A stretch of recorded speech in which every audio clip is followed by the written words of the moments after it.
The WNBA and the Indiana Fever did not want people to know that Caitlin Clark was going to be out for the season. I can tell you, from the very day that they decided to let that go public, everything has dropped off a cliff. Just when the WNBA thought it was about to cash in on its biggest season ever, disaster struck. Ratings have cratered, arenas are empty, and ticket prices are in freefall. All because one superstar is sidelined. We've got a little peel back the curtain action during this video. The ratings have come out for the first Indiana Fever playoff game, as well as the ratings for the 2025 season. It's not good. Caitlin Clark's injury didn't just bruise the Fever, it exposed the league's biggest weakness and sent shockwaves through its billion-dollar future.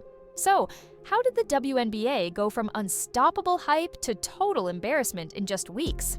The WNBA wanted to prove a point this season, that its product was bigger than any one player, that fans weren't just tuning in for Caitlin Clark, but for the league itself. For months, we heard it repeated like a mantra. If you're only watching the Fever, you're not a real fan. Well, the experiment is over, and the results? Brutal.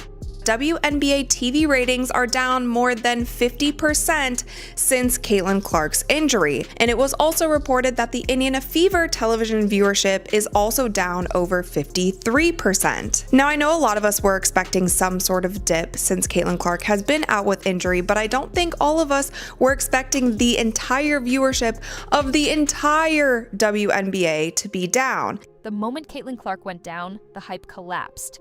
The All-Star Game, which was supposed to showcase the league's depth of talent, turned into a ratings disaster. Nationally televised matchups that were hyped as must-see events barely moved the needle. Even games featuring other big names like Angel Reese couldn't hold an audience. Here's the truth the league can't escape. People weren't showing up for the WNBA. They were showing up for Caitlin Clark. One rookie managed to pull in millions of new casual fans, break attendance records, and sell out arenas that had been empty for years. She was the spark that made people care.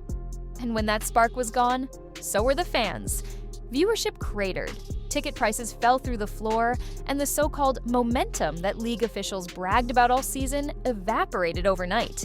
The WNBA wanted to prove it could stand on its own without her. Instead, it proved the exact opposite. Without Caitlin Clark, there is no momentum. This wasn't just a dip. It was a collapse, and it sent a chilling message. The WNBA's success lives and dies with one player. Caitlin Clark is the WNBA. And in this case, even the hope of Caitlin Clark is the WNBA. The All-Star Game is supposed to be the crown jewel of any league. The moment where stars shine the brightest, where casual fans tune in just to see the best of the best go head-to-head. For the WNBA, this year's All-Star Showcase was meant to prove that the league could still thrive without Caitlin Clark on the court. But instead of a celebration, it turned into a funeral for the league's viewership. The numbers came in, and they were devastating. Ratings dropped by a staggering 40% compared to last year. That's not a dip. That's not even a stumble. That's a free fall off a cliff. To put it into perspective, a single regular season Fever game featuring Caitlin Clark drew more viewers than the league's entire All-Star event combined.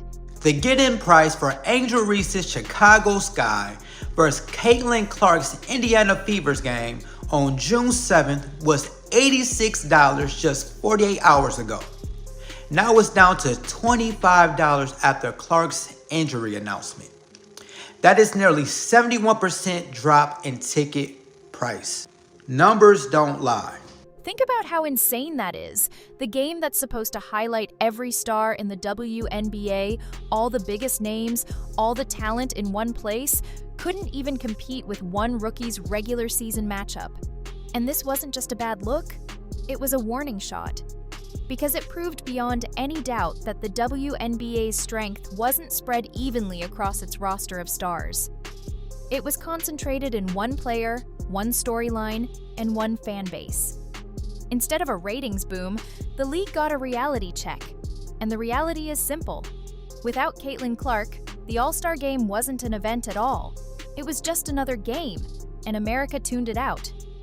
If the TV ratings were the first alarm bell, The ticket sales were the explosion.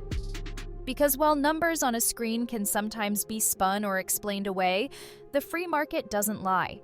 And what happened in the ticket market after Caitlin Clark's injury was nothing short of brutal. Take the highly anticipated matchup between the Chicago Sky and the Indiana Fever. Before Clark's injury announcement, it was one of the hottest tickets in women's basketball.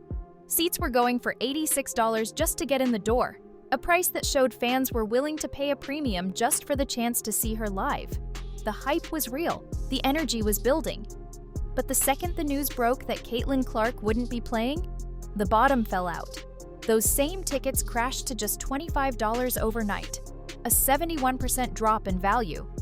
The hype didn't just fade, it vanished. This wasn't a debate about whether casual fans were real basketball fans. This was the market itself delivering a cold, hard verdict. People were paying to see Caitlin Clark, not the WNBA brand, not the team logos, not even other big names. And without her, demand evaporated. Empty seats told the story the league couldn't spin. And those $25 tickets weren't a discount. They were a neon warning sign that the so-called Caitlin Clark effect wasn't hype. It was the engine of the entire league. And now that engine had stalled. The WNBA spent months insisting that Caitlin Clark's new supporters weren't real fans. Commentators, players, even media figures repeated the same line. If you're only watching the Fever, you don't actually love basketball. But here's the irony. Those so-called fake fans were the very lifeblood filling arenas, driving record TV numbers and putting women's basketball on the map like never before. And the moment Clark went down, those fans vanished. The numbers were undeniable. Indiana Fever games on national TV lost more than 53% of their audience in a matter of weeks. Think about that. More than half of the viewership just walked away. Overnight, the league's record-shattering momentum disintegrated. And here's the part the league doesn't want to admit. These weren't passive, casual eyeballs. They were loyal. Loyal to Clark's story, to her rise, to the energy she brought every time she touched the ball. They tuned in for her, not for the WNBA logo. They filled arenas to see Caitlin Clark play, not just to say they went to a game. The truth is simple. The surge wasn't about the league at all. It was about one star. And when that star disappeared, the entire audience followed. The silence was deafening. Seats that had been sold out for months sat empty. Merchandise sales slowed. TV partners who once bragged about record numbers suddenly had nothing to show. The so-called fake fans turned out to be the most important fans the league had ever had. And the WNBA pushed them away. In the end, the fans didn't just leave. They sent a message. If Caitlin Clark isn't on the court, we're not watching. And the WNBA can't afford to ignore that. The most shocking part of this collapse isn't even the numbers. It's that the WNBA did this to itself. They had lightning in a bottle, a rookie who was pulling in audiences the league had never seen before, filling arenas that had been empty for years, and creating a cultural moment that had the potential to redefine women's sports forever. And instead of protecting that, the league and its inner circle spent the season tearing it down. From the very beginning, a strange hostility started brewing. If you were watching just for Caitlin Clark, you weren't considered a real fan. If you showed up to see her play, you were dismissed as a casual. Even players, media figures, and league personalities openly mocked or dismissed the wave of new supporters she brought in. It was less about growth and more about gatekeeping, like the league cared more about keeping an exclusive club than about opening the doors to millions of fresh eyes. Think about how insane that is. Every professional sports league in the world begs for new fans, craves record-breaking ticket sales, and celebrates when their stars draw mainstream attention. But the WNBA? It treated its biggest opportunity as a threat. Instead of embracing the phenomenon, it fought against it, and the result was catastrophic. Because when you tell fans they're not welcome, they leave. The moment Clark was sidelined, those same fans who had been dismissed and shunned didn't hesitate. They turned off their TVs, stopped buying tickets, and walked away. The surge evaporated, Not just because Clark wasn't playing, but because the league had already told her fans they didn't belong. This was supposed to be a golden era, a once-in-a-generation breakthrough. Yet instead of leaning into the momentum, the WNBA sparked a civil war inside its own community. One side begged for growth and recognition, the other side pushed it away. And now, the empty arenas, the collapsing ratings, and the deafening silence of those missing fans are all that's left.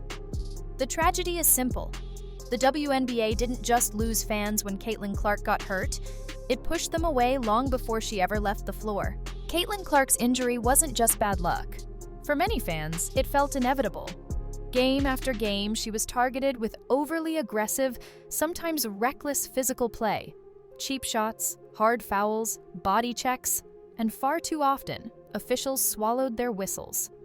What should have been a showcase of talent turned into a gauntlet of punishment, and the league let it happen.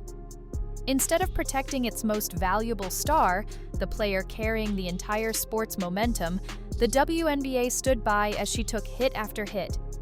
Fans were already sounding the alarm weeks before her injury, calling out the dangerous officiating and warning that if this continued, something was bound to happen. And then it did. Clark was sidelined with a groin injury, stripped from the three-point contest, stripped from the All-Star game, and ripped out of the very matchups the league was banking on to drive record ratings. And she wasn't the only one. Angel Reese, another high-profile rookie with massive fan appeal,